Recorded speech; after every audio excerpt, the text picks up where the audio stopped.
ସମସ୍ତଙ୍କ ମୋ ୟୁଟ୍ୟୁବ୍ ଚ୍ୟାନେଲକୁ ସ୍ୱାଗତ। ଦେଖନ୍ତୁ ଆଜି ପଢ଼ିବା ଓଡ଼ିଆ କୋଇଲି ସାହିତ୍ୟର କେଶବ କୋଇଲି ହେଲା, ଯେଉଁଟାକି ଲେଖିଛନ୍ତି କି କବି ମାର୍କଣ୍ଡ ଦାସ। ଆ ପୂର୍ବରୁ ଆମେ ପଢ଼ି ସାରିଛେ କାନ୍ତ କୋଇଲି ଆଉ ବାରମାସୀ କୋଇଲି। ଏବେ ଚାଲନ୍ତୁ ଦେଖିବା କେଶବ କୋଇଲିରେ କ'ଣ ଅଛି। କବି ମାର୍କଣ୍ଡ ଦାସ କ'ଣ ରଚନା କରିଛନ୍ତି ଦେଖ।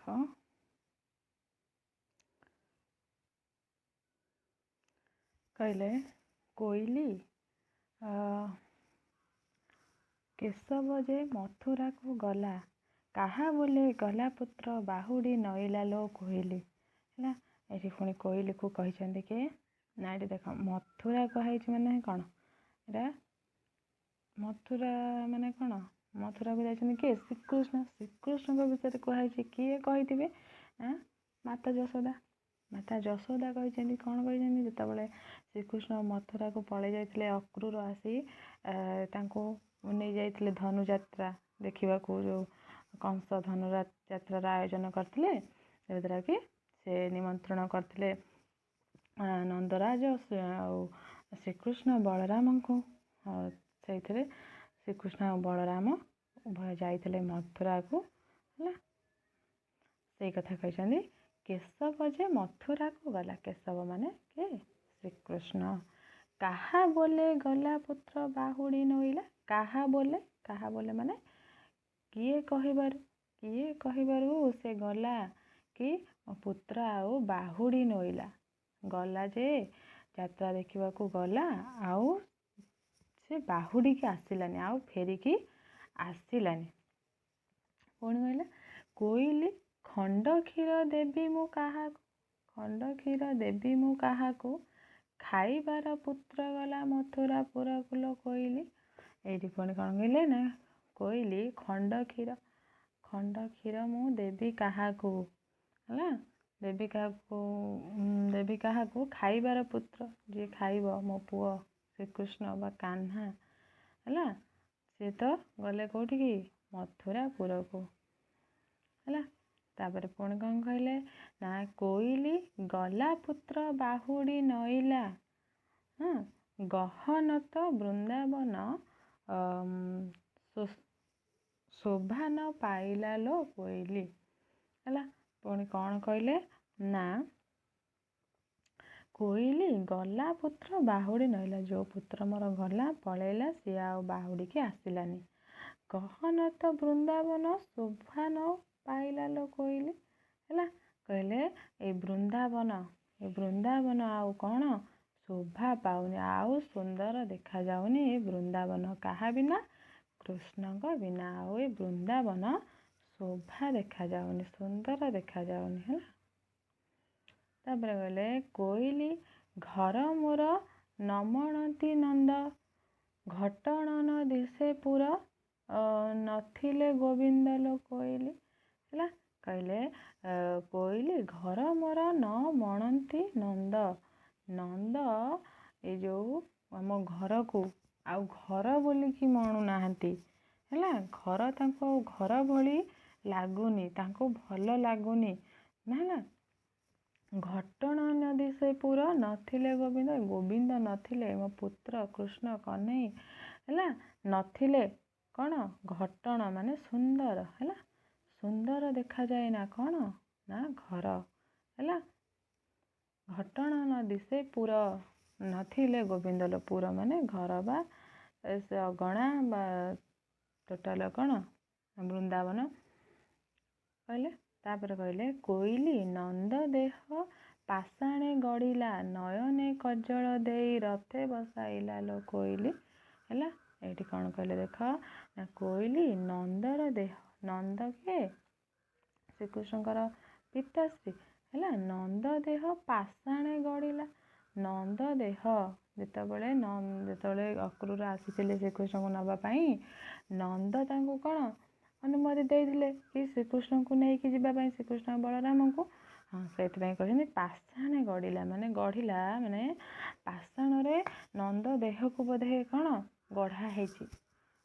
ହେଲା, ଭଗବାନଟି ପାଷାଣ ମାନେ କ'ଣ ପଥରରେ ଯେମିତି ନନ୍ଦରାଜାଙ୍କ ଦେହକୁ ଗଢ଼ିଛନ୍ତି, ଯାହାଦ୍ୱାରା କି ସେ କ'ଣ କଲେ ନା ନୟନେ କଜଳ ଦେଇ ରଥେ ବସାଇଲେ। ଶ୍ରୀକୃଷ୍ଣଙ୍କୁ ସଜଗ କରିକି ତାଙ୍କ ନୟନରେ କଜଳ ଲଗେଇ ଦେଇକି ହେଲା ତାଙ୍କୁ ନେଇକି ସେ ଯେଉଁ ଅକ୍ରୁର ଯେଉଁ ରଥ ନେଇକି ଆସିଥିଲା ସେଇ ରଥରେ ତାଙ୍କୁ ବସାଇ ଦେଲେ ହେଲା। ଏ କଥା କହିଛନ୍ତି କି ନନ୍ଦର ଦେହକୁ ଯଶୋଦା କହିଛନ୍ତି ନନ୍ଦର ଦେହକୁ ପାଷାଣରେ ଗଢ଼ିଛନ୍ତି ଭଗବାନ, ଯାହାଦ୍ୱାରା କି ସେ ତାଙ୍କୁ ନେଇକି ନିଜେ ନେଇକି କଜଳ ଆଖିରେ ଲଗେଇକି ତାଙ୍କୁ ରଥରେ ବସେଇକି ଆସିଲେ ହେଲା। ତାପରେ କହିଲେ କୋଇଲି ଚଳୁଥାଇ କଟିସ୍ଥ ମେଖଳା, ଚକିତ ହୋଇଲେ ଶୁଣି ଗୋପପୁର ବାଳିଲୋ ହେଲା। କହିଲେ କୋଇଲି ଚଳୁଥାଇ କଟିସ୍ଥ ମେଖଳା ମାନେ କ'ଣ? କଟିସ୍ଥ ମାନେ ଅଣ୍ଟାରେ ଯେଉଁ ବାନ୍ଧନ୍ତି ଅଣ୍ଟା ସୂତା ହେଲା, ସେଇଟା ଅଣ୍ଟାରେ ଯେଉଁ ବାନ୍ଧନ୍ତି ହେଲା, ରୁଣୁ ଝୁଣୁ କରିବ ବୋଲିକି ନୂପୁର ଲାଗିଥିବ, ସେଇଆକୁ ଅଣ୍ଟାରେ କାହ୍ନୁଙ୍କର ବାନ୍ଧି ଦିଅନ୍ତି ତାଙ୍କ ମା ବାପା ଯତ୍ନରେ ସହକାରେ ହେଲା, ତାଙ୍କୁ ଅତି ସ୍ନେହରେ, ସେଇଟା ହେଲା କଟିସ୍ଥ ମେଖଳି। ଚକିତ ହୋଇଲେ ଶୁଣି ଗୋପପୁର ବାଳିଲ, ଗୋପପୁର ବାଳି ମାନେ ଏସବୁ କଥା ଶୁଣିକି ଯେତେବେଳେ ଶୁଣିଲେ କି ନନ୍ଦରାଜ ନିଜେ ଶ୍ରୀକୃଷ୍ଣଙ୍କୁ ପଠେଇଛନ୍ତି ସଜବାଜ କରିକି ନିଜେ ମଥୁରାପୁରକୁ ପଠେଇଛନ୍ତି, ସେ ଗୋପର ଯେଉଁ ବାଳିମାନେ ଥିଲେ ହେଲା, କ'ଣ ଗୋପ ନାରୀମାନେ ଥିଲେ, ଗୋପୀମାନେ ଥିଲେ, ସେମାନେ ଏକଥା ଶୁଣିକି କ'ଣ ଆଶ୍ଚର୍ଯ୍ୟ ହେଇଛନ୍ତି ହେଲା, ଚକିତ ହେଇଛନ୍ତି, ଆଶ୍ଚର୍ଯ୍ୟ ହେଇଛନ୍ତି, ଆଚମ୍ବିତ ହେଇଛନ୍ତି। ତାପରେ କହିଲେ କ'ଣ କୋଇଲି ପ୍ରତ୍ୟେକ ମୁଁ ମାଇଲି ପୂରୁବେ, ଛାଡ଼ି ଅବା ଗଲେ କୃଷ୍ଣ ସେହି ପରା ଭବେଲୋ ହେଲା। ଛଟେକ ମାନେ କ'ଣ? ଦେଖ କୋଇଲି ଛଟେକ ମୁଁ ମାଇଲି ପୂରୁବେ, ମୁଁ କ'ଣ କରିଥିଲି ନା ମୁଁ ଶ୍ରୀକୃଷ୍ଣଙ୍କୁ ରାଗରେ ମାରିଥିଲି ଯୋଉଥିପାଇଁ କି ଛାଡ଼ି ଅବା ଗଲେ କୃଷ୍ଣ ସେହି ପର ଭବେଲୋ, ପର ଭବେ ମାନେ ରାଗରେ, ପରାଭବ ମାନେ ରାଗ ହେଲା। କହିଲେ ମୁଁ ଶ୍ରୀକୃଷ୍ଣଙ୍କୁ କ'ଣ କରିଥିଲି ନା ମାରିଥିଲି, ପୂର୍ବେ ମାନେ ପୂର୍ବେ ହେଲା, ପୂର୍ବେ କିଛି ସମୟ ପୂର୍ବରୁ ବା କିଛି ଦିନ ପୂର୍ବରୁ ହେଲା, ପୂର୍ବେ ମୁଁ ଶ୍ରୀକୃଷ୍ଣଙ୍କୁ ମାରିଥିଲି, ଦୁଷ୍ଟ ହେବାରୁ ତାଙ୍କୁ ମାରିଥିଲି, ଯେଉଁ ଦ୍ୱାରା କି ସେ କ'ଣ କଲେ ନା ଛାଡ଼ିକି ପଳେଇଲେ ମୋତେ ପରାଭବ ହେଲା, ରାଗିକିରି ସେ ମୋତେ ଛାଡ଼ିକି ପଳେଇଲେ। ପୁଣି କ'ଣ କହିଲେ ନା କୋଇଲି ଦୂତପଣେ ଅଇଲା ଅକ୍ରୁର ହେଲା, ଯାତ୍ରା ବୋଲି ଭଣ୍ଡି ନେଲା ବସାଇ ରଥର ଲୋ କୋଇଲି ହେଲା। କହିଲେ କି ଦୂତପଣରେ ଆସିଥିଲା କି ଅକ୍ରୁର, କାହାର ଦୂତ? କଂସର ଦୂତ ହେଲା, କଂସର ଦୂତ ହେଇକି ଆସିଥିଲା କି ଅକ୍ରୁର। ସେ କ'ଣ କଲା ଯାତ୍ରା ବୋଲି, ଯାତ୍ରା କଥା କହିକି ଧନୁଯାତ୍ରା ଦେଖେଇବାକୁ କହିକି ସେ ଭଣ୍ଡେଇକିରି ନେଇଗଲା ହେଲା, ଭଣ୍ଡେଇକିରି ନେଇଗଲା ରଥରେ ବସେଇକିରି ମୋ କାହ୍ନାକୁ ହେଲା। ସେଇ କଥା କିଏ? ମାତା ଯଶୋଦା ଭାଳି ହେଇଛନ୍ତି। ତାପରେ କ'ଣ ହେଲା କୋଇଲି ଝୁରୁ ଝୁରୁ ଲୁହ ନ ରହିଲା ହେଲା, କୋଇଲି ଝୁରୁ ଝୁରୁ ଲୁହ ନ ରହିଲା, ଝଗଡ଼ା ସାରିଣ କୃଷ୍ଣ ମଥୁରା ରହିଲା ଲୋ କୋଇଲି ହେଲା। କହିଲେ କ'ଣ କହିଲେ ନା କୋଇଲି ଝୁରୁ ଝୁରୁ ଲୁହ ନ ରହିଲା ହେଲା, ଝୁରୁ ଝୁରୁ ଲୁହ ନ ରହିଲା ତାଙ୍କ କ'ଣ କହିଲା ନା ଝୁରୁ ଝୁରୁ ଲୁହ ନ ରହିଲା ତାଙ୍କ ଆଖିରେ, କଥା କହୁ କହୁ ଯଶୋଦାଙ୍କ ଆଖିରେ ଲୁହ ରହୁନି, ଝୁରୁ ଝୁରୁ ଝର ହେଇକି ଲୁହ ଖାଲି ବୋହି ଚାଲୁଛି। କହିଲେ କ'ଣ ହେଲା ତାକୁ କି ଅକ୍ରୁର ଭଣ୍ଡିକି ନେଇଗଲା, ଯାହାଦ୍ୱାରା କି ଝଗଡ଼ା ସରିଣ କୃଷ୍ଣ ମଥୁରା ରହିଲା ଲୋ, ଝଗଡ଼ା ଯାହା କିଛି ଦ୍ୱନ୍ଦ୍ୱ ଥିଲା ହେଲା କାହାପରେ ନା କଂସ ରାଜା ଉପରେ, କଂସକୁ ତ ସେ ନିଧନ କଲେ, କଂସକୁ ତ ସେ ମାରିଲେ, ହେଲେ ବି ସେ କ'ଣ ହେଲା ନା ଆଉ ମଥୁରାକୁ ଗୋପପୁରକୁ ଆଉ ଫେରିଲେନି, ମଥୁରାରେ ସେ ରହିଗଲେ ହେଲା, ମଥୁରାରେ ରହିଗଲେ। କୋଇଲି ନିଶା କାଳେ ହରି ମାଗେ ଚାନ୍ଦ, ନୟନ ଟେକିଣ ତାକୁ ଗାଉଥାନ୍ତି ନନ୍ଦଲୋ କୋଇଲି। କହିଲେ ନିଶା କାଳେ ହରି ମାଗେ ଚାନ୍ଦ ହେଲା ନିଶା ରାତି ସମୟରେ ନିଶା କାଳ ମାନେ ରାତି ସମୟରେ ହରିକି ଶ୍ରୀକୃଷ୍ଣ ମାଗୁଛନ୍ତି କ'ଣ ଚାନ୍ଦକୁ। ହେଲା ଶ୍ରୀକୃଷ୍ଣ ଚାନ୍ଦକୁ ରାତି ସମୟରେ ମାଗନ୍ତି। ନୟନ ଟେକିଣ ତାକୁ ଗାଉଥାଏ ନନ୍ଦଲୋ। ହେଲା ନନ୍ଦ କ'ଣ କରିଥାନ୍ତି ନା ନୟନ ଟେକି ଉପରକୁ ଅନେଇକି ଚାନ୍ଦକୁ ଅନେଇକି କ'ଣ କରୁଛନ୍ତି ଗାଉଥାନ୍ତି ନନ୍ଦଲୋ। ଗାଉଛନ୍ତି ଗୀତ ଗାଉଛନ୍ତି ବା ଚାନ୍ଦକୁ ଡାକିବାର ଗୀତ ଛୋଟବେଳେ ତମେ ସବୁ ଗାଇଥିବ। ହେଲା ମା ମାନେ ତମ ପାଇଁ ଗାଇଥିବେ କ'ଣ ସେଟା ମୋର ମନେ ପଡ଼ୁନି। ହେଲା ନୟନ ଟେକିଣ ତାକୁ ଗାଉଥିବ ନନ୍ଦଲୋ। ହେଲା ଜହ୍ନମାମୁଁକୁ ଡାକିକି ସେ ଗୀତ ଗାଉଥିବେ। କୋଇଲି ଟହ ଟହ ହସୁଥାନ୍ତି କୋଳେ ଟହ ଟହ ହସୁଥାନ୍ତି କୋଳେ ଟକ ଟକ ହେଉଥାନ୍ତି ଝୁଲିବାର ବେଳେ ଲୋ କୋଇଲି। ହେଲା କହିଲେ ଟହ ଟହ ହସୁଥାନ୍ତି କୋଳେ କି ଶ୍ରୀକୃଷ୍ଣ ଯେତେବେଳେ ନନ୍ଦ ତାଙ୍କୁ ଜହ୍ନ ଦେଖେଇକି ଗୀତ ଗାଉଥାନ୍ତି ସେତେବେଳେ ସେ କ'ଣ ଟହ ଟହ ହେଇ ହସୁଥାନ୍ତି। ଶ୍ରୀକୃଷ୍ଣ ବହୁତ ଜୋର ହସୁଥାନ୍ତି। ଆଉ ନନ୍ଦଲୋ। ହେଲା ନନ୍ଦ କ'ଣ କରିଥାନ୍ତି ନା ନୟନ ଟେକି ଉପରକୁ ଅନେଇକି ଚାନ୍ଦକୁ ଅନେଇକି କ'ଣ କରୁଛନ୍ତି ଗାଉଥାନ୍ତି ନନ୍ଦଲୋ। ଗାଉଛନ୍ତି ଗୀତ ଗାଉଛନ୍ତି ବା ଚାନ୍ଦକୁ ଡାକିବାର ଗୀତ ଛୋଟବେଳେ ତମେ ସବୁ ଗାଇଥିବ। ହେଲା ମା ମାନେ ତମ ପାଇଁ ଗାଇଥିବେ କ'ଣ ସେଟା ମୋର ମନେ ପଡ଼ୁନି। ହେଲା ନୟନ ଟେକିଣ ତାକୁ ଗାଉଥିବ ନନ୍ଦଲୋ। ହେଲା ଜହ୍ନମାମୁଁକୁ ଡାକିକି ସେ ଗୀତ ଗାଉଥିବେ। କୋଇଲି ଟହ ଟହ ହସୁଥାନ୍ତି କୋଳେ ଟହ ଟହ ହସୁଥାନ୍ତି କୋଳେ ଟକ ଟକ ହେଉଥାନ୍ତି ଝୁଲିବାର ବେଳେ ଲୋ କୋଇଲି। ହେଲା କହିଲେ ଟହ ଟହ ହସୁଥାନ୍ତି କୋଳେ କି ଶ୍ରୀକୃଷ୍ଣ ଯେତେବେଳେ ନନ୍ଦ ତାଙ୍କୁ ଜହ୍ନ ଦେଖେଇକି ଗୀତ ଗାଉଥାନ୍ତି ସେତେବେଳେ ସେ କ'ଣ ଟହ ଟହ ହେଇ ହସୁଥାନ୍ତି। ଶ୍ରୀକୃଷ୍ଣ ବହୁତ ଜୋର ହସୁଥାନ୍ତି। ଆଉ ଟକ ଟକ ହେଇକି ଝୁଲିବାର ବେଳେ ସେ ଝୁଲୁଥାନ୍ତି ନନ୍ଦଙ୍କ କୋଳରେ। ହେଲା ଟଳ ଟଳ ଟଳ ଟଳ ହେଇକି ସେ ନନ୍ଦଙ୍କ କୋଳରେ ଝୁଲୁଥାନ୍ତି। ହେଲା ତାପରେ କ'ଣ ହେଲା ଦେଖ କୋଇଲି ଠଣ ଯେ ସୁନ୍ଦର ବେନି ପୋଏ ଠକି ଭଣ୍ଡି ଗଲେ କୃଷ୍ଣ ନଇଲେ ବେଢ଼ାଇଲ କୋଇଲି। ହେଲା କହିଲେ ଠଣ ଯେ ସୁନ୍ଦର ବେନି ପୋଏ ମୋର କ'ଣ ଠଣ ଯେ ସୁନ୍ଦର ବେନି ପୋଏ। ବେନି ପୋଏ ମାନେ 2 ଜଣ ପୁଅ। 2 ଜଣ କିଏ କୃଷ୍ଣ ଆଉ ବଳରାମ। ଠକି ଭଣ୍ଡି ଗଲେ କୃଷ୍ଣ ନଇଲେ ବେଢ଼ାଇଲ। ହେଲା ଠକି ଗଲେ ସେ କେମିତି ମୋର 2ଟି ଯାକ ପୁଅ। ହେଲା ସେ କେମିତି ଠକିଗଲେ ଠକିକି ସେଠାରେ ରହିଗଲେ ଆଉ ଆସିଲେନି। ହେଲା ତାପରେ କହିଲା କୋଇଲି ଡାକିଲେ ଭାସଇ ଜେହ୍ନେ ସାରି ଡାଳ ରତ୍ନ ଶୁଆ ପ୍ରାୟ ଭାସୁଥାନ୍ତି ହରିଲୋ କୋଇଲି। ହେଲା କହିଲେ ଡାକିଲେ ଭାସଇ ଜେହ୍ନେ ସାରି। ହେଲା ଡାକିଲେ ଭାସଇ ଜେହ୍ନେ ସାରି ସାରି ସାରି ଯେମିତି ଗୀତ ଗାଏ ଭାସେ ଗୀତରେ ସେମିତି ଡାଳ ରତ୍ନ ଶୁଆ ପ୍ରାୟ ଭାସୁଥାନ୍ତି ହରିଲୋ।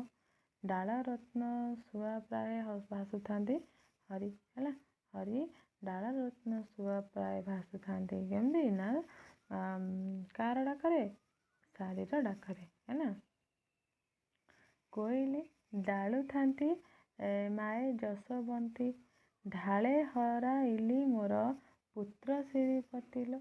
ହେଲା ଯଶୋବନ୍ତୀ କ'ଣ କରୁଛନ୍ତି ଢାଳୁଥାନ୍ତି ମାଏ ଯଶୋବନ୍ତୀ ଢାଳୁଥାନ୍ତି କ'ଣ ଲୁହ ଢାଳେ ହରାଇଲି ମୋର ପୁତ୍ର ଶ୍ରୀପତି ଲୋ। ହେଲା ସେ କ'ଣ କରୁଛନ୍ତି ପୁତ୍ର ତାଙ୍କ ପୁତ୍ର ଶ୍ରୀପତି କହିଛନ୍ତି ତାଙ୍କୁ ଶ୍ରୀପତି। ହେଲା ତାଙ୍କର ସବୁ ଶ୍ରୀ ସୁଖ ଦୁଃଖ ସବୁ ହେଉଛନ୍ତି କିଏ ଶ୍ରୀକୃଷ୍ଣ ତାଙ୍କ ପୁତ୍ର ଥିଲେ। ସେ କହିଛନ୍ତି ମୋ ଶ୍ରୀପତିକି ମୁଁ ଆଜି ହରେଇଛି। କୋଇଲି ଅନେକ ହଂସିଲା ରାୟ କଂସ ଅଣହେଳା କରିଣ ଆପଣେ ଗଲା ନାଶ ଲୋ କୋଇଲି। ହେଲା କହିଲେ ଅନେକ ହଂସିଲା ରାୟ କଂସ ଅନେକ ହଂସିଲା। ହେଲା ଅନେକ ସେ କଂସ ଅନେକ ଲୋକଙ୍କୁ ହଇରାଣ କରିଛି ଅନେକ କୁ କ'ଣ କଷ୍ଟ ଦେଇଛି ହେଲା, ଯାହାଦ୍ୱାରା କି କ'ଣ ହେଇଛି, ଅଣହେଳା କରିଣ ଆପଣେଇ ଗଲା ନା, ସେ ଅଣହେଳା କଲା। କାହାକୁ ଅଣହେଳା କଲା? ଶ୍ରୀକୃଷ୍ଣଙ୍କୁ ଛୋଟ ବାଳକ ଭାବି ତାଙ୍କୁ ଅଣହେଳା କଲା, ଅନାଦର କଲା। ତାପରେ ତାଙ୍କୁ ସେ ଶୁଣିଛି କି କ'ଣ ଦେବକୀର ଅଷ୍ଟମ ଗର୍ଭରୁ ସେ ମରିବ ବୋଲିକି, ତାଙ୍କରି ପାଇଁ ସେ ମରିବ ବୋଲିକି ଜାଣିଥିଲା। ସେଥିପାଇଁ ସେ ଶ୍ରୀକୃଷ୍ଣଙ୍କୁ କ'ଣ ଅଣହେଳା କରିଥିଲା, ଭଲ ପାଉନଥିଲା ଜମାରୁ। ତାଙ୍କୁ କ'ଣ ମାରିବାକୁ ପ୍ରୟାସ କରୁଥିଲା। ସେଥିପାଇଁ ଅଣହେଳା କଥା କହିଛି। ଅଣହେଳା କରିଣ ଆପଣେଇ ଗଲା ନାଶ ଆପଣେ। ନିଜେ ସେଥିରେ କୃଷ୍ଣକୁ ଅଣହେଳା କଲା, ସେ ନିଜେ ନିଜେ କ'ଣ ହେଲା, ନାଶ ପାଇଗଲା ହେଲା, ନିଜେ ନାଶ ପାଇଗଲା। କୋଇଲି ତନୁରେ ତା ଲେପଇଁ କୁଙ୍କୁମ, ତନୟ ଖେଳାଉଥାନ୍ତି ଭାଇ ବଳରାମ ଲୋ କୋଇଲି। ତନୁ ମାନେ କ'ଣ, ମୁଖ ହେଲା, ତାଙ୍କ ମୁଖରେ ଲେପଇଁ କୁଙ୍କୁମ, କୁଙ୍କୁମ ତାଙ୍କ ମୁଖରେ ଲଗେଇ ଦେଉଥାଏ। ଆଉ ତନୟ ଖେଳାଉଥାଏ ଭାଇ ବଳରାମ, ଆଉ ତାଙ୍କୁ ତନୟ ସବୁବେଳେ ତାଙ୍କୁ କ'ଣ, ତାଙ୍କ ଭାଇ ବଳରାମ ତାଙ୍କୁ ଖେଳାଉଥାନ୍ତି ହେଲା, ଖେଳାଉଥାନ୍ତି। କୋଇଲି ଥନ ଭାଙ୍ଗି କ୍ଷୀର ମାନ ଦେଲି, ଥବିର କାଳକୁ ପୁତ୍ର ଦେଖି ନ ପାରିଲି ଲୋ କୋଇଲି ହେଲା। କହିଲେ ଥନ ଭାଙ୍ଗିକିରି ମୁଁ ତାକୁ କ୍ଷୀର ପାନ କରେଇଛି, କ୍ଷୀର ଦେଇଛି, କିନ୍ତୁ ଥବିର କାଳକୁ ମାନେ ଶେଷ ସମୟକୁ, ବୃଦ୍ଧା ଅବସ୍ଥାକୁ ହେଲା, ବୃଦ୍ଧା ଅବସ୍ଥାରେ କ'ଣ ହେଲା, କାଳକୁ ପୁତ୍ର ଦେଖି ନ ପାରିଲି, ତାଙ୍କ ପୁତ୍ରକୁ ସେ ଦେଖି ପାରୁନାହାନ୍ତି ହେଲା। ସେ କଥା କହିଛନ୍ତି, ମୁଁ କ୍ଷୀର ପାନ କରି ତାକୁ କ'ଣ ତା ଜୀବନ ରକ୍ଷା କଲି, କିନ୍ତୁ ଶେଷ ସମୟ ବେଳକୁ, ମୋର ଆବଶ୍ୟକ ଥିବା ସମୟ ବେଳକୁ ମୁଁ ପୁତ୍ର ଦେଖି ପାରିଲି ନାହିଁ। କୋଇଲି ଦଉଡ଼ିରେ କାନ୍ଧିଲି ପୁତ୍ରକୁ, ଦାମୋଦର ରାଗେ ଗଲେ ମଥୁରାପୁରକୁ ଲୋ କୋଇଲି। କହିଲେ ବାନ୍ଧିଲି ଦଉଡ଼ିରେ ବାନ୍ଧିଲି ପୁତ୍ରକୁ ହେଲା। କ'ଣ କରିଥିଲେ, ଯେତେବେଳେ କୃଷ୍ଣ ଦୁଷ୍ଟ ହୁଅନ୍ତି, ଲବଣୀ ଚୋରି କରି ଖାଆନ୍ତି, ପରର ହାଣ୍ଡି ଭାଙ୍ଗି ଦିଅନ୍ତି, ଏସବୁ ଯେଉଁ ଦେଖିକି କ'ଣ ହେଲେ, ମା ଯଶୋଦା ରାଗିକି ତାକୁ ଦଉଡ଼ିରେ ବାନ୍ଧି ଦେଇଥିଲେ। ଯାହାଦ୍ୱାରା କି ତାଙ୍କ ନାଁ ହେଇଥିଲା କ'ଣ, ଦାମୋଦର ହେଲା। ତାଙ୍କ ଉଦରରେ କ'ଣ ହେଇଥିଲା ନା, ଦଉଡ଼ିର ଚିହ୍ନ ରହିଯାଇଥିଲା, ସେଇଥିପାଇଁ ତାଙ୍କ ନାମ ଗୋଟେ ହେଇଥିଲା ଦାମୋଦର। ସେ କହିଲେ ମୁଁ ତାଙ୍କୁ ଦଉଡ଼ିରେ ବାନ୍ଧି ଦେଉଥିଲି ବୋଲିକି ସେ କ'ଣ କଲେ, ଦାମୋଦର ରାଗରେ ଗଲେ ମଥୁରାପୁରକୁ ଲୋ ହେଲା। ରାଗିକିରି ସେ ବୋଧେ ମଥୁରାପୁରକୁ ସେଥିପାଇଁ ଚାଲିଗଲେ, ଆଉ ଫେରିକି ଆସିନାହାନ୍ତି। କୋଇଲି ଧନ୍ୟ ସେହୁ ଦଇବକି ନାରୀ, ଧର୍ମ ଥିଲା ପୁତ୍ର ଗୋଟି ହୋଇଲା ତାହାରି ଲୋ କୋଇଲି। ଦେଖ ଏଠି ପୁଣି କ'ଣ କହିଲେ ନା, ଧନ୍ୟ ସେହୁ ଦଇବକି ନାରୀ, ଦଇବକି ମାନେ କିଏ, ଦେବକୀ ହେଲା। ଦେବକୀ ସେ କହିଛନ୍ତି ଧନ୍ୟ, ସେ ଦେବକୀ ନାରୀ ହେଉଛି କ'ଣ, ଧନ୍ୟ, ଯାହା ପାଇଁ କ'ଣ ତାର ଧର୍ମ ଥିଲା, ତାର ସେ ଧର୍ମରେ ଥିଲା ବୋଲିକି, ଧର୍ମ ଥିଲା ତାର ବୋଲି, ସେଥିପାଇଁ କ'ଣ ହେଲା, ପୁତ୍ର ଗୋଟି ହୋଇଲା ତାହାରି ଲୋ, ତାର ସେ ଗୋଟେ ପୁତ୍ର ଆଜି କ'ଣ ହେଇଛନ୍ତି, ତାର ହେଇଯାଇଛନ୍ତି ହେଲା। ମଥୁରାପୁରରେ ଦେବକୀ ଥିଲେ, ଦେବକୀ କତିକି ପଳେଇଲେ ପୁତ୍ରମାନେ ସବୁ, ଆଉ ଆସିଲେ ନାହିଁ, ଆଉ ଫେରିକି ଆସିନାହାନ୍ତି। ସେଇ କଥା ଯଶୋବନ୍ତୀ ମା କହିଛନ୍ତି କି, ସେଇ ଦେବକୀ ନାରୀ ଧର୍ମରେ ଥିଲା, ଧର୍ମ କରିଥିଲା ବୋଲିକି ସେ ତା ପୁତ୍ରକୁ ଆଜି ଫେରିକି ପାଇଲା। ତାପରେ ଦେଖ କ'ଣ ହେଲା, କହିଲା କୋଇଲି ନ ଶୋଭଇ ଗୋପପୁର ମୋର, ନାରାୟଣ ଗଲା ଦିନୁ ମଥୁରା ନଗର ଲୋ କୋଇଲି ହେଲା। କହିଲେ ନ ଶୋଭଇ ଗୋପପୁର ମୋର, ମୋ ଗୋପପୁର ଆଉ ଶୋଭା ପାଉନି ହେଲା, ମୋ ଗୋପପୁର ଆଉ ଶୋଭା ପାଉନି। କ'ଣ ପାଇଁ ନା, ନାରାୟଣ ଗଲା ଦିନ ମଥୁରା ନଗର, ନାରାୟଣ ଯେଉଁ ଦିନରୁ ମଥୁରା ନଗର ଗଲେଣି ହେଲା, ସେଇ ଦିନରୁ ମୋ ଗୋପ ଆଉ ଶୋଭା ପାଉନି, ସୁନ୍ଦର ଦେଖାଯାଉନି। କୋଇଲି ପବିତ୍ର ପୁରୁଷ ମୋ ମାଧୋଇ, ପବିତ୍ର ମୁଁ ହେଉଥିଲି କୃଷ୍ଣ ମୁଖ ଚାହିଁଲ କୋଇଲି ହେଲା। ଦେଖ ପୁଣି କ'ଣ କହିଲେ, ପବିତ୍ର ପୁରୁଷ ମୋ ମାଧୋଇ, ମାଧୋଇ କିଏ, ମାଧବ, ଶ୍ରୀକୃଷ୍ଣଙ୍କୁ କୁହାଯାଇଛି ମାଧୋଇ ହେଲା। ପବିତ୍ର ପୁରୁଷ ମୋ ମାଧୋଇ, ପବିତ୍ର ମୁଁ ହେଉଥିଲି କୃଷ୍ଣ ମୁଖ ଚାହିଁଲ କୋଇଲି। ପବିତ୍ର ହେଉଥିଲି ମୁଁ, ସବୁଦିନ ପବିତ୍ର ହେଉଥିଲି, କ'ଣ ପାଇଁ, କୃଷ୍ଣର ମୁଖକୁ ଚାହିଁକି, କୃଷ୍ଣଙ୍କ ମୁଖକୁ ଚାହିଁକି ମୁଁ ସବୁଦିନ ପବିତ୍ର ହେଉଥିଲି।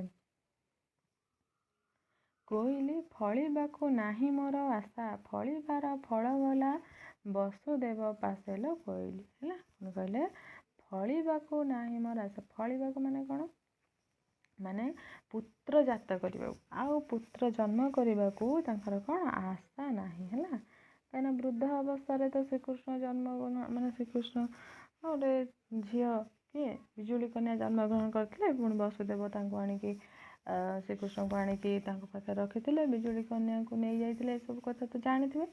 ହଁ, ସେ କହିଲେ କି ସେ ବୃଦ୍ଧ ସମୟରେ ତାଙ୍କର ଗୋଟେ ପୁଅ ବୋଲିକି ସେ ଜାଣିଛନ୍ତି।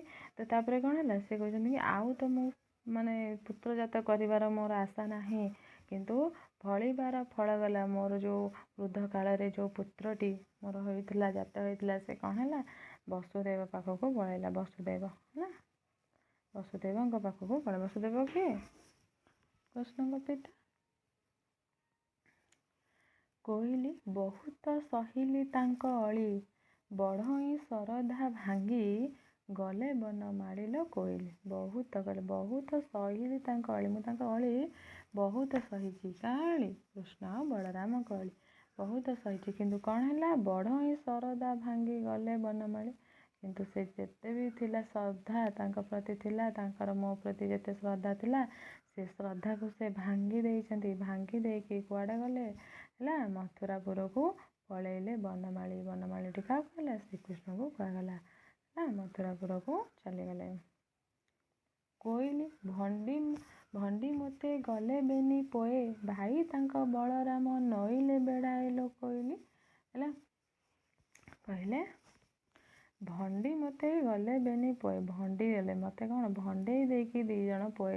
ବେନି ପୋଏ ମାନେ 2 ଜଣ ପୁଅ ପଳେଇଲେ। 2 ଜଣ କିଏ? କୃଷ୍ଣ ବଳରାମ। ଭାଇ ତାଙ୍କ ବଳରାମ ନଇଲେ ବେଢ଼ାଇଲ କୋଇଲି। ହେଲା, ତାଙ୍କ ଭାଇ ବଳରାମ ମଧ୍ୟ କ'ଣ ବେଢ଼ାଏ, ପାହୁଣ୍ଡେ, ପାଦେ ହେଲେ ବି ସେ ଆସିଲେ ନାହିଁ, ଅନେଇଲେ ନାହିଁ। ହେଲା, ନଇଲେ ନାହିଁ। ପୁଣି କ'ଣ ହେଲା ନା, କୋଇଲି ମଥୁରାକୁ ଯିବି ମୁଁ କି ଧାଇଁ, ମାଧବ ମଧୁସୂଦନ ଆଣିଦିଏ କଢ଼ାଇଲ କୋଇଲି। ହେଲା, କହିଲେ ମୁଁ ମଥୁରାକୁ ଯିବି କି ଧାଇଁ, ମଥୁରାକୁ ମୁଁ ଧାଇଁକି ମୁଁ ମଥୁରାକୁ ପଳେଇବି କି? ଯାଇକି କ'ଣ କରିବି ନା, ମଧୁସୂଦନ ଶ୍ରୀକୃଷ୍ଣଙ୍କୁ, ହେଲା, ମାଧବ ମଧୁସୂଦନ। ପୁଣି କ'ଣ ହେଲା ନା, କୋଇଲି ମଥୁରାକୁ ଯିବି ମୁଁ କି ଧାଇଁ, ମାଧବ ମଧୁସୂଦନ ଆଣିଦିଏ କଢ଼ାଇଲ କୋଇଲି। ହେଲା, କହିଲେ ମୁଁ ମଥୁରାକୁ ଯିବି କି ଧାଇଁ, ମଥୁରାକୁ ମୁଁ ଧାଇଁକି ମୁଁ ମଥୁରାକୁ ପଳେଇବି କି? ଯାଇକି କ'ଣ କରିବି ନା, ମଧୁସୂଦନ ଶ୍ରୀକୃଷ୍ଣଙ୍କୁ, ହେଲା, ମାଧବ ମଧୁସୂଦନ ଆଣିବି କଢ଼ାଇଲ, ମାନେ ମୁଁ ଯାଇକି ମାଧବ ଶ୍ରୀକୃଷ୍ଣ ବଳରାମଙ୍କୁ 2 ଭାଇଙ୍କୁ ମୁଁ ପୁଣି ତାଙ୍କୁ କଢ଼ାଇକି ନେଇ ଆସିବି, ତାଙ୍କୁ ମୁଁ ପୁଣି ସେଠାରୁ ନେଇକି ଚାଲି ଆସିବି ବୋଲି କହିଛନ୍ତି। ମୁଁ ଧାଇଁକି ପଳେଇବି, ଆଉ ସେଠାରୁ ଯାଇକି ତାଙ୍କୁ ନେଇକି ଆସିବି ବୋଲି କହିଛନ୍ତି। କୋଇଲି ଯିବେ ଯେ ଆସିବେ ବୋଲି ଗଲେ, ଜଗତ ଜୀବନ ପ୍ରଭୁ ବାଉଡ଼ି ନଇଲେ ଲୋ କୋଇଲି। ହେଲା, କହିଲେ ଯିବେ ଯେ ଆସିବା ବୋଲି ଗଲେ, ହେଲା, ଜଗତ ଜୀବନ ପ୍ରଭୁ ବାଉଡ଼ି ନଇଲେ। ସେ କ'ଣ କହିଲେ? ଯିବେ ଯେ କିନ୍ତୁ ଆସିବେ ବୋଲି ନ ଗଲେ। ସେ କହିଥିଲେ କ'ଣ, ମୁଁ ଯାଉଛି କିନ୍ତୁ ଫେରି ଆସିବେ ବୋଲି କହିକି ଯାଇଥିଲେ। ଧନୁଯାତ୍ରା ଦେଖିକି ଫେରି ଆସିବେ ବୋଲିକି ତାଙ୍କୁ କହିକିରି ମାଆକୁ ଯାଇଥିଲେ। କିନ୍ତୁ ଜୀବନ ପ୍ରଭୁ, ଜଗତର ଜୀବନ ପ୍ରଭୁ ଶ୍ରୀକୃଷ୍ଣ ଆଉ ଫେରିକିରି ଆସିନାହାନ୍ତି, ଆଉ ବାହୁଡ଼ିକିରି ଆସିନାହାନ୍ତି। ଦେଖନ୍ତୁ ଆଉ କ'ଣ ହେଲା। କୋଇଲି ରତ୍ନ ବସ୍ତ୍ର ଅଳଙ୍କାର ମାନ, ରାମକୃଷ୍ଣ ଅଙ୍ଗକୁ ଦିଶେ ଶୋଭବାନ ଲୋ କୋଇଲି। ହେଲା, କହିଲେ କୋଇଲି ରତ୍ନ ବସ୍ତ୍ର ଅଳଙ୍କାର ମାନ, ରତ୍ନ ବସ୍ତ୍ର ଅଳଙ୍କାର ମାନ କ'ଣ? ରାମକୃଷ୍ଣ କିଏ? ବଳରାମ ଆଉ କୃଷ୍ଣଙ୍କୁ କହିଲା। ଶ୍ରୀଅଙ୍ଗକୁ ଦିଶେ ଶୋଭବାନ, ତାଙ୍କର ଯେଉଁ ଶ୍ରୀ ଅଙ୍ଗ, ସୁନ୍ଦର ଅଙ୍ଗ ତାଙ୍କର, ସେ ଅଙ୍ଗକୁ ରତ୍ନ ବସ୍ତ୍ର ଅଳଙ୍କାର ବହୁତ ସୁନ୍ଦର ଦେଖାଯାଏ। କୋଇଲି ଲକ୍ଷ୍ମୀବନ୍ତ ଅଟେ ନାରାୟଣ, ଲକ୍ଷ୍ମୀବନ୍ତ ପୁରୁଷ ଅଟନ୍ତି ନାରାୟଣ। ହେଲା, ଲଳିତର ନାମେ ଦେଲେ ଗାର୍ଗବ ବ୍ରାହ୍ମଣ ଲୋ କୋଇଲି। ହେଲା, କହିଲେ ଲକ୍ଷ୍ମୀବନ୍ତ ଅଟେ ନାରାୟଣ, ନାରାୟଣ ହେଉଛି ଲକ୍ଷ୍ମୀବନ୍ତ ପୁରୁଷ।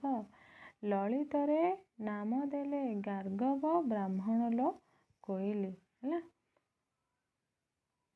କୋଇଲି ବୃନ୍ଦାବନ ନଶ ଭୂଇଁ ମୋର, ବତ୍ସା କିଏ ତରାଇବ ଚରାଇବ ଯମୁନାର ତୀର ଲୋ କୋଇଲି।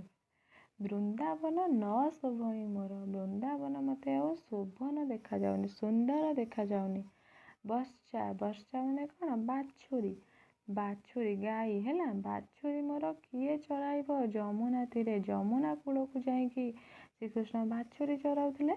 ସେ କଥା କହିଲେ, ବାଛୁରୀ ମୋର କିଏ ଚରାଇବ ଯାଇକି ଯମୁନାର କୂଳେ। କୋଇଲି ଶ୍ରୀମନ୍ତ ପୁରୁଷ ମୋ ମାଧୋଇ, ଶ୍ରୀରଙ୍ଗ ଗଲା ଦିନୁ ନନ୍ଦ ହେଲା ବାଇଲ କୋଇଲି।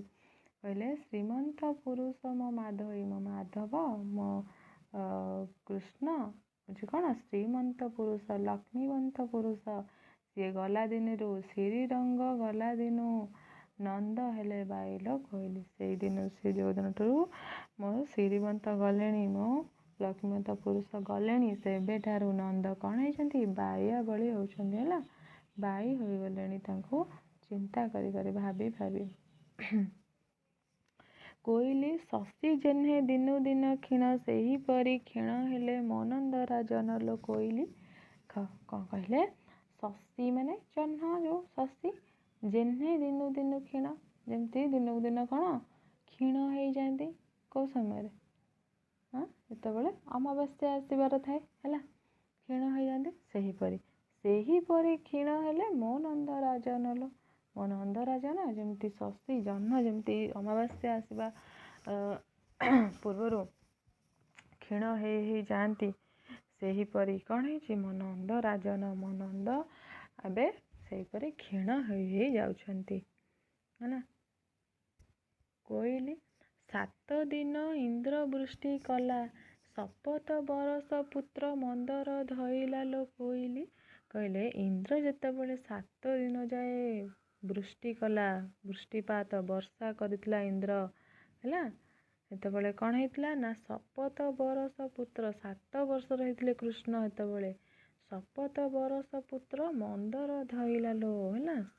7 ବର୍ଷର ମୋ ପୁତ୍ର ମନ୍ଦର, ମନ୍ଦର ମାନେ ପର୍ବତ ହେଲା। ମନ୍ଦର ପର୍ବତକୁ କ'ଣ କରିଥିଲେ? ଧରିଥିଲେ ହେଲା। ଧରିଥିଲେ କି କୃଷ୍ଣ ଗୋପବାସୀ ମାନଙ୍କୁ ରକ୍ଷା କରିବା ପାଇଁ। କୋଇଲି ହାଇ ଯେ ମାରଇ ପୁତ୍ର ତୁଣ୍ଡ ହେଲା। କୋଇଲି ହାଇ ଯେ ମାରଇ ପୁତ୍ର ତୁଣ୍ଡ, ହୃଦୟରେ ଦିଶିଲା ତାର ଶପଥ ବ୍ରହ୍ମାଣ୍ଡ ଲୋ କୋଇଲି। କହିଲେ ଯେତେବେଳେ ମୋ ପୁତ୍ର କ'ଣ କରେ? ହାଇ ମାରନ୍ତି, ହାଇ ମାରନ୍ତି ଯେତେବେଳେ ଶ୍ରୀକୃଷ୍ଣ, ତାଙ୍କ ତୁଣ୍ଡରେ, ତାଙ୍କ କଣ୍ଠରେ କ'ଣ ଦେଖାଯାଏ? ହୃଦୟରେ, ତାଙ୍କ ହୃଦୟରେ ଦେଖାଯାଏ କ'ଣ ନା ଦିଶିଲା ତାର ଶପଥ, ସପ୍ତ ବ୍ରହ୍ମାଣ୍ଡ ହେଲା। ସପ୍ତ ବ୍ରହ୍ମାଣ୍ଡ ତାଙ୍କ ହୃଦୟରେ ଦେଖାଯାଏ ଯେତେବେଳେ ଶ୍ରୀକୃଷ୍ଣ ହାଇ ମାରନ୍ତି।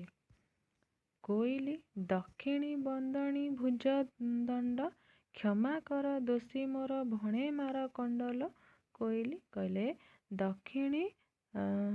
ଦକ୍ଷିଣୀ ବନ୍ଧିଣ ଭୁଜ ଦଣ୍ଡ ହେଲା, କ୍ଷମା କର ଦୋଷୀ ମୋର ଭଣଇ ମାରକଣ୍ଡ ଲୋ। ଏଇଠି ଶେଷ ହେଇଛି ହେଲା। ଏଇ ଯେଉଁ କହିଛନ୍ତି ଏଇଟା ଭୁଜ ଦଣ୍ଡକୁ ଛନ୍ଦ ହେଲା। ଏଇ ଛନ୍ଦିଣ ମାନେ କ'ଣ? ଛନ୍ଦିଣ ଅର୍ଥ କ'ଣ ହେଲା? ଭୁଜ ଦଣ୍ଡକୁ ଛନ୍ଦି ହେଲା। ଭୁଜ ଦଣ୍ଡକୁ ଛନ୍ଦିକି ମାନେ, ଭୁଜ ମାନେ କ'ଣ? ହାତ, ହାତ ଦିଟାକୁ ଛନ୍ଦିକି ମାନେ ହାତ ଯୋଡ଼ିକି ସେ କ'ଣ କରିଛନ୍ତି ନା କ୍ଷମା କର ଦୋଷ ମୋର ଭଣେ ମାର କଣ୍ଡ ହେଲା। କହିଛନ୍ତି କି ହାତ ଯୋଡ଼ିକି କି ମାର୍କଣ୍ଡ ଦାସ କହିଛନ୍ତି କିଛି ଯଦି ଏଥିରେ ମୋର ତ୍ରୁଟି ଥିବ ମୋତେ କ୍ଷମା କର ହେଲା। କହିଛନ୍ତି ଏଇଠୁ ଆମର ସରିଗଲା କେଶବ କୋଇଲି। ଯଦି ଆପଣଙ୍କୁ ଭଲ ଲାଗିଥିବ ବା ବୁଝି ହେଉଥିବ ତାହେଲେ ଗୋଟେ ଲାଇକ୍ ନିଶ୍ଚୟ କରିବେ। ଧନ୍ୟବାଦ।